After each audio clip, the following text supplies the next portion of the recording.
2 years ago, as a freshman, Kate tried out for the soccer team and caught the eye of a senior on the boys' team.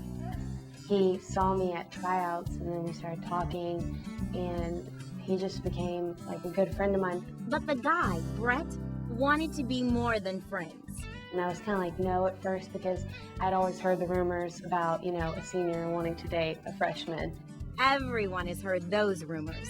They can push them to whatever they want to do, like sex or whatever they want. Drugs, alcohol. When younger girls are dating older boys, they're going to be more exposed to those risky behaviors and may not have the coping skills to say no at that point in time.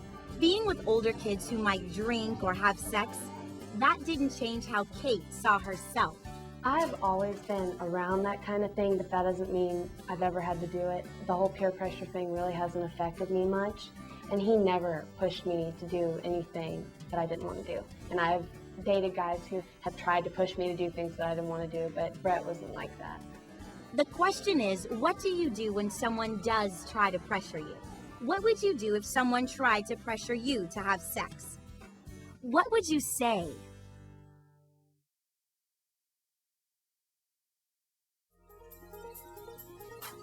It's in magazines.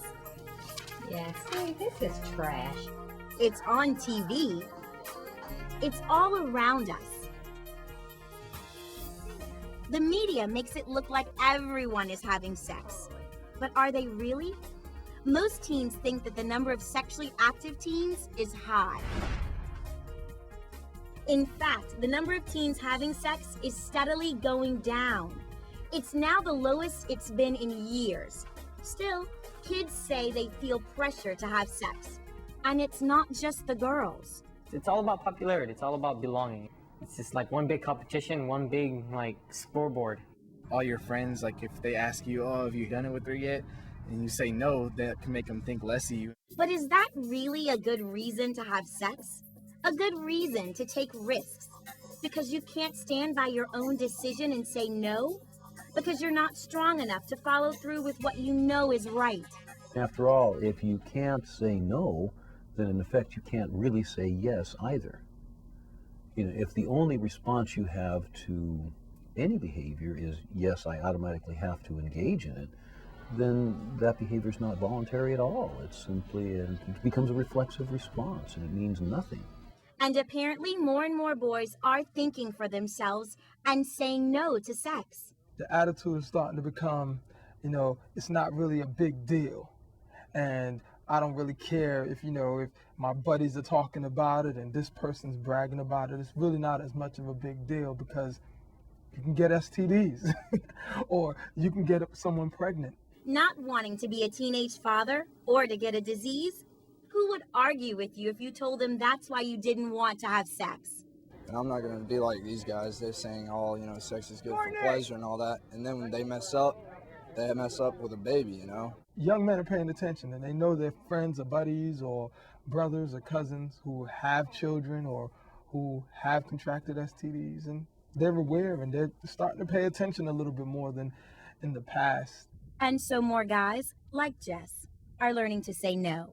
And I just was astonished, and I was like, no, she wasn't the right person for me to lose my virginity with. And more girls are saying the same thing. And when they say it this clearly, guys listen. I don't feel like I'm ready, and I don't feel like I am in any kind of relationship with someone that I can have sex with. Like right now, I'm not ready. I don't want to get pregnant. Yeah, I'm only 16. You don't want to mess up your life with AIDS. Why? Why take the risk? 18-year-olds Zach and Chelsea have been going out for 4 years, and they decided long ago that the risks were too great. If I had to worry about, getting pregnant, or what if I got pregnant right now, that would completely change everything that I've ever dreamed and hoped. Even without a baby, the emotions that go along with a sexual relationship are complicated. And life in high school is complicated enough already. You have school, you have friends, and struggles, and that's just adding something else that you don't need to add. It's hard enough as it is. So Zach and Chelsea focus on the easier parts of a relationship. The fun, the jokes, just being together. Our relationship means a lot more when we know that it's not based on physical aspects. It's nice that, our relationship isn't based on physical, because that's, we don't have to rely on that. We kind of come to terms with, who we really are. It's not disguised by the sexual feeling, I guess, that you get, or the intimacy physically. Zach and Chelsea are able to talk about their feelings and establish boundaries for their physical relationship. We kind of sat down together and we discussed it, and we tried to decide, how far is too far in our relationship, just so that we don't overstep any boundaries. Oh, nice. Sometimes we are alone or we're watching a movie, so it's a lot easier if we both made the commitment that we can help each other, say, no, we're not going to do this, or keep each other accountable. Yeah. It's big. They're also accountable to other kids at school. They're seniors in a group called Teen Advisors who talk to younger kids about abstinence and staying away from alcohol and drugs. We just kind of talk about the things that we've learned so far just because we've had more experience, and just encourage them that there are people out there that aren't having sex and aren't doing drugs, and it's okay if you're not dating, it's fine if you are, but if you're not, it's not a big deal. They both say that having made their decision well known helps them to stick by it, because they want to continue setting a good example. We even have parents come up to us and say, you don't know it, but my kid really looks up to you. And just remember that, So that's definitely something that encourages us. One of the key pieces of advice Chelsea tells other kids: I can say it's hard. It's not easy, I know from experience, to stay strong, because you get all caught up and you're not thinking straight. And that's why it's important to make that decision before you're in that situation. But I can honestly say it's hard, but you can do it. And Zach says there's certain situations that kids can avoid if they think they'll be tempted. Sometimes you can help being in situations. Obviously, you're not going to, all of a sudden make out and have sex, when your family's in the same room, or when you're with your friends. Door. So, doing things with other people really helps, not having to get into that situation. If we never discussed it, or if we never knew, if we were never honest with each other, I'm sure things would be a lot different, today. But I guess we communicated well. But they both know when it comes right down to it, it's an individual decision and an individual responsibility. It's your choice. Just be aware of what the consequences are if you do decide to have sex. If you can't handle them, it's best not to have sex at all. Kyle learned that lesson 2 years ago. Kyle told her diary and her best friend Laura that she was in love. I love his mouth. He has the most beautiful lips. She loved everything about him. So, 2 months after they started going out, they had sex. She thought she was ready. I wanted to just wait until I was with someone where I wouldn't look back and go, oh. But it didn't work out the way she'd planned. Not long after they first had sex, their relationship crumbled. And even though it was her decision to end it, she was still devastated. For teenagers, even for some adults, it is easy to confuse sexual desire with love, but they aren't the same. It's a mistake a lot of kids make. I really, really want to be accepted and loved and cherished, and I think they often mistake the pleasure that comes from the sexuality with the actual feeling of safety and being wanted and loved and cherished. Not only wanting to be loved, but wanting to feel mature, feel grown up. And some kids think sex is the way to accomplish that. We all want to be more mature, and we all want to be seen as older and cooler, especially when you're an adolescent, but it doesn't. I think it's a really immature decision to decide to lose your virginity to make someone else happy. But now she's 2 years older and a whole lot wiser. I'm a lot more intelligent when it comes to relationship choices now. I think I am I? Yes. Okay. So many kids have learned from past experience and have made a conscious decision not to repeat their mistakes. They know that just because you've had sex once doesn't mean you can't say no later.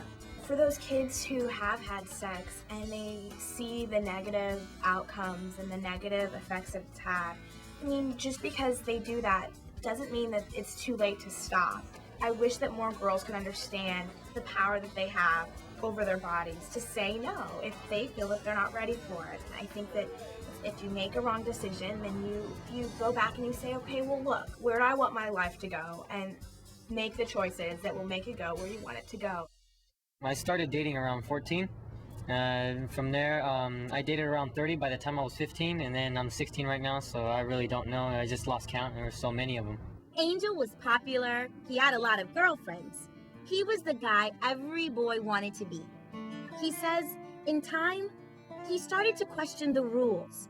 He started thinking about what he was doing and why. I kind of felt, what is the point?